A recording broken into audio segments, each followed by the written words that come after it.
Assalamualaikum warahmatullahi wabarakatuh.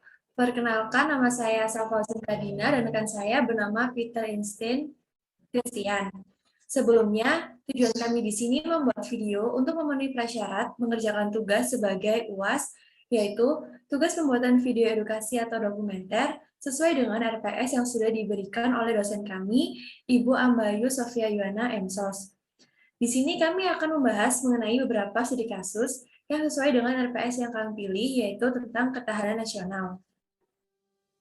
Dikutip dari pikiranrakyat.com pada tanggal 15 September 2020 pukul 9.20, Kementerian Luar Negeri Indonesia baru saja mengajukan protes kepada Tiongkok dikarenakan terdapat kapal penjaga Tiongkok yang memasuki wilayah laut Indonesia, yang mana insiden tersebut terjadi di lepas pantai Kepulauan Natuna, Indonesia. Kapal Tiongkok tersebut bernama Coast Guard China dengan nomor lambung 5204 yang terdeteksi sekitar pukul 10 waktu Indonesia Barat di radar dan Automatic Identification System KNIPA pada jarak 9,35 nm. Sempat terjadi adu debat antara Indonesia dan Tiongkok. Adu debat terjadi dengan penjaga pantai Tiongkok dan Badan Keamanan Laut atau Bakamla Republik Indonesia melalui juru bicara Wisnu Pramandita. Indonesia sempat mengerahkan jet tempur dan kapal perang untuk berpatroli di dekat Kepulauan Natuna pada Januari 2020. Pada tanggal 4 September 2020, kapal patroli dalam operasi mencegah dan mengusir kapal penangkap ikan asing dikerahkan oleh Bakamla RI di zona maritim barat guna mengamankan perairan. Menurut kami, kasus ini termasuk dalam ancaman internasional.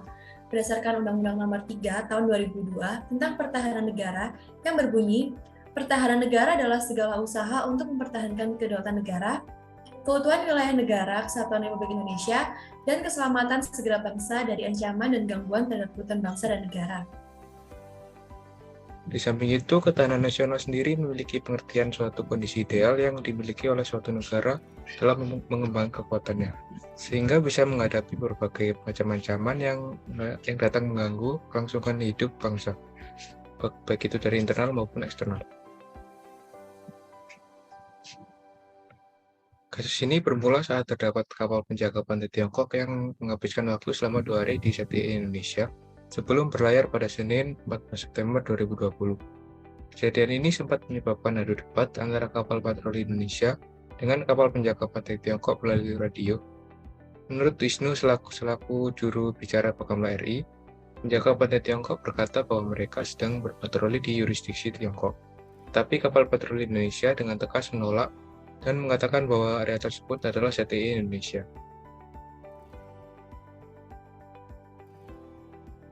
Kapal tersebut bersikeras bahwa mereka sedang berpatroli di area landas lain yang masuk ke wilayah teritorial Tiongkok. Juru bicara Kementerian Luar Negeri Indonesia, Teguh Faizayah, menegaskan kembali pada Wakil Duta Besar Tiongkok bahwa ZEE Indonesia tidak tumpang tindih dengan perairan Tiongkok. Tiongkok sempat mengklaim hak bersejarah atas wilayah tersebut di sekitar Kepulauan Natuna, sehingga menyebabkan banyak kapal-kapal Tiongkok yang muncul di perairan Natuna akhir-akhir ini. Menurut ahli senior di ISEAS, Yusof Ishak Institute, Ian Story, peningkatan kehadiran kapal penjaga pantai Tiongkok dan kapal penangkap ikan Tiongkok di perairan lepas Kepulauan Natuna adalah karena Tiongkok dalam beberapa tahun terakhir telah bergerak untuk menegaskan klaim yurisdiksinya dalam 9 garis putus. Menurutnya, hal tersebut terlihat normal bagi Tiongkok, meskipun cukup menyayangkan bagi Indonesia. Colin Koch, seorang peneliti di Institute of Defense and Strategic Study, mengatakan bahwa insiden tersebut merupakan tantangan bagi Indonesia.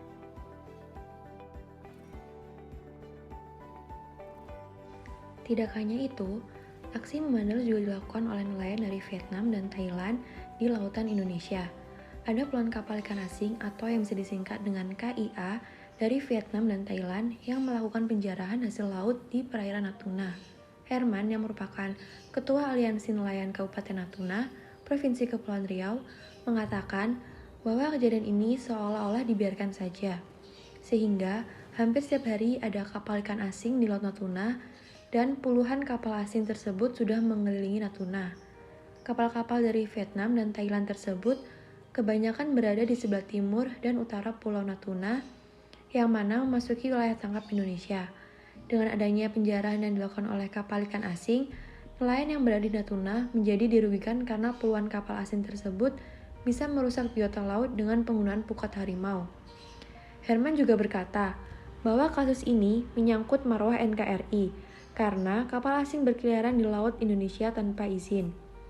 Tidak hanya menjarah hasil laut Indonesia, kapal-kapal tersebut juga mengancam nelayan lokal.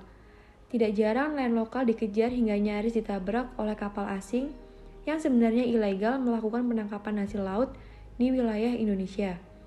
Herman sudah melaporkan aktivitas ilegal kapal asing di perairan Natuna, tetapi beliau tidak mendapat informasi tentang tindak lanjut yang dilakukan oleh pemerintah daerah maupun pusat hingga stakeholder terkait kapal asing tersebut.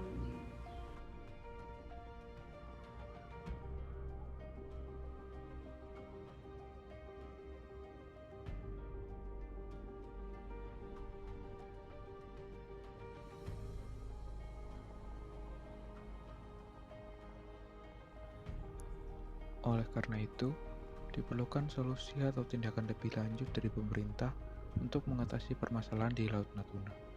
Selain menjadi ladang basah yang sering diganggu Cina, Natuna juga menjadi lokasi strategis karena menjadi jalur utama pelayaran global.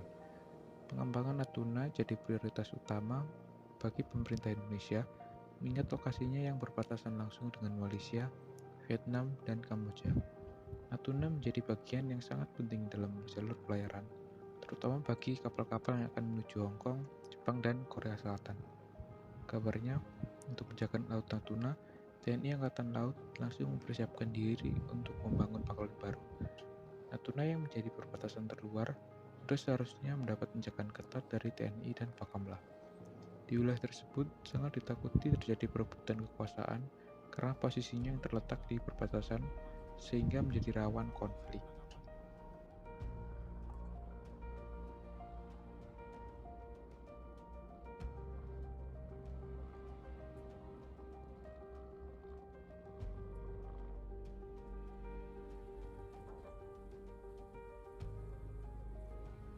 Pihak-pihak yang berkepentingan sudah melakukan survei pembangunan pangkalan baru di Pulau Natuna.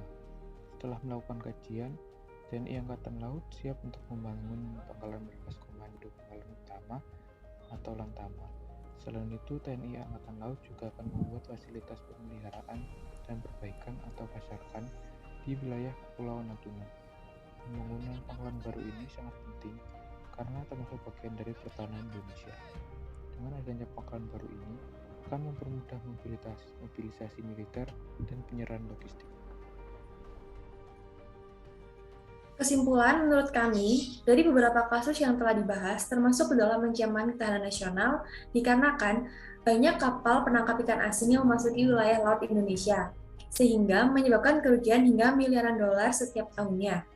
Hal tersebut melanggar Pasal 5 Undang-Undang Nomor 5 Tahun 1983, yang berbunyi, dengan tidak mengurangi ketentuan Pasal 4 Ayat 2, barang siapa melakukan eksplorasi atau eksploitasi sumber daya alam, atau kegiatan-kegiatan lainnya untuk eksplorasi atau eksploitasi ekonomi seperti pembangkitan tenaga dari air, arus dan angin di zona ekonomi eksklusif Indonesia, harus berdasarkan izin dari pemerintah Republik Indonesia atau berdasarkan persetujuan internasional dengan pemerintah Republik Indonesia dan dilaksanakan menurut syarat-syarat perizinan atau persetujuan internasional tersebut.